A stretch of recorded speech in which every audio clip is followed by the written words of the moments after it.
Judgment encompasses many things that are in today's society, ranging from emotions to court cases to many other topics that I'll be going over today.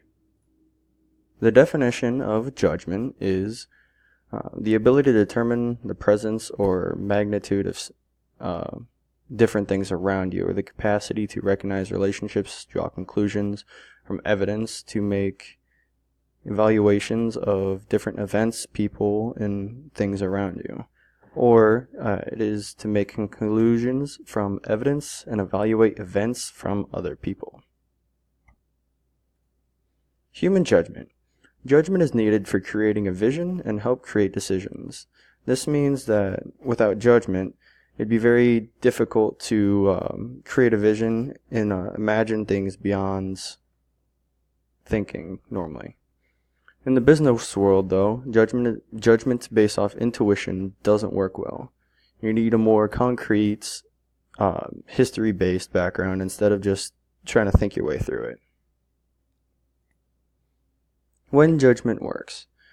Court cases is a great example of when judgment works. Every day, hundreds, thousands of people are put away in jail and sentenced for things that they did wrong. Good judgment is also developed by principle. It's through history and past examples that people can become better at judgment. Judgment is best when it is unbiased. When you are biased towards a topic, you create a buffer of what you can believe and what others can't. Predictions in judgment. Predictions are mostly made up of human judgment. Which means that everything that you think of, ranging from the Super Bowl, if you think the Cowboys are going to go into the Super Bowl, it is based off their past progressions and through their current standing, which is predictions are generally a result from a predictive, which would be stats and different forms of that. Also, it is a system where judgment and statistical information are added according to a prescribed rule, so other forms of judgment. Moral judgment. These are decisions that make other people either go into social exclusion, jail, or even exhibit violent outbreaks. Anything you say to someone could send them into a frenzy about different topics. Or if a girl or a guy were to accuse someone of rape, which is a judgment of someone, it could send them to jail and go from there. A judgment should be based off of minimizing harm and maximizing well-being. Which means whenever you make a decision, you have to think, who is this going to harm the most and who is going to gain from this? When the people who are harmed is worse than who gains, the decision probably shouldn't be made. Emotions on judgment. There are different emotions that can affect your judgment, as being sad or happy. If you're at the top of a mountain or bottom of a mountain and you look up towards it, and you are sad, depressed, and you're just not in the best mood, you're going to think that mountain is really difficult to climb and it's going to take forever. Or if you are really happy or elated, you're going to think, oh, this isn't going to take a long time at all. It affects your objective look towards reality. Also, specific emotions can effect of larger events, as in 9/11, anger and fear.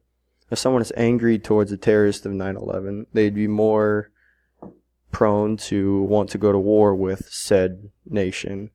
And if you are in fear, you're not going to want to do anything and you're just going to wait till the next thing happens. Drugs on judgment. 3,952 people are fatally injured, and of those people, they are tested positive for drugs. Of the most common drugs, marijuana is the second most common drug with driving. And this drug also impairs movements, balance, coordination, memory, and judgment. All of these things are not good when driving because you need coordination to be able to drive the vehicle, and memory to know where you're going, and just judgment to even if you should be driving in the first place. Alcohol is the same thing. or is on the same basis of or drugs because it impairs how you think and it affects your overall perception. 32% of fatal accidents are of intoxicated people. Underage drinking affects a quarter of teen accidents, I should be specific. So if you look around, 1 in 4 of us could be in a underage drinking accident. I don't believe that we will, but statistics show that 1 in 4 will. 2 in 3 people in their lives will be involved in a drunk driving crash. So if you again look around, 2 in 3 of us will be involved in some sort of wreck. Knowing us, it'd be a teenager getting in a wreck with someone else. Impacts of judgment. Judging someone can have similar effects to discrimination, and as we look in the past, we know that these effects can put a strain on different races and different prospects of life. Through judgment, a person can feel isolated, ashamed, misunderstood, criticized, or even demeaned. None of these are good on the total mental health of students and adults and just anyone in general, as in 7 out of 10 young adults experience mental health problems after being discriminated against. How to help judgment on others. The best thing to do is don't avoid others. Don't hold negative thoughts about other people. And don't use language that might be offensive towards other people. If you even question what you're going to say to someone, should I say this or not, it's probably a better decision not to say it, as it could offend them and it could put them in a position where they don't want to be there, or worse in other situations.